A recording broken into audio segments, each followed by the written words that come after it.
അരങ്ങ് തകർത്ത് തിരിച്ചുവരവ്. ഇന്ന് വർദ്ധിച്ചത് പവന് 560 രൂപ. പൊന്നിന് ഇന്ന് വർദ്ധിച്ചത് പവന് 560 രൂപ. സ്വർണം ഗ്രാമിന് 7065 രൂപ. പവന് 56,520 രൂപ. 2 ദിവസമായി സ്വർണം അതിന്റെ തിളക്കത്തെ വീണ്ടെടുക്കുകയാണ്. കഴിഞ്ഞ ദിവസം വർദ്ധിച്ച സ്വർണ്ണവില ഇന്നും കുതിപ്പിൽ തന്നെയാണ്. സംസ്ഥാനത്ത് ഇന്ന് സ്വർണം ഗ്രാമിന് 70 രൂപയാണ് വർദ്ധിച്ചത്. അതായത് ഇന്നലെ വർദ്ധിച്ചതിലും കൂടുതൽ. ഇതോടെ ഗ്രാമിന് 7065 രൂപയായി ഉയർന്നു. 7000 എന്ന കടമ്പ പൊന്ന് വീണ്ടും കടന്നു. പവന് 560 രൂപയുടെ വർധനവാണ് ഇന്നുണ്ടായത്.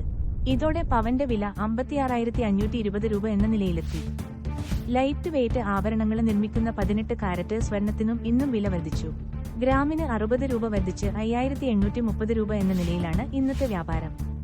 സ്വർണ്ണവില വർധനവിന് അനുസൃതമായി വെള്ളിക്കും ഇന്ന് വില ഉയർന്നു. ഗ്രാമിന് 2 രൂപ വർദ്ധിച്ച് 99 രൂപക്കാണ് ഇന്ന് വ്യാപാരം പുരോഗമിക്കുന്നത്. ഇതോടെ 2 ദിവസം കൊണ്ട് സ്വർണ്ണവിലയിൽ പവന് 1040 രൂപയുടെ വർധനവാണ് ഉണ്ടായിരിക്കുന്നത്.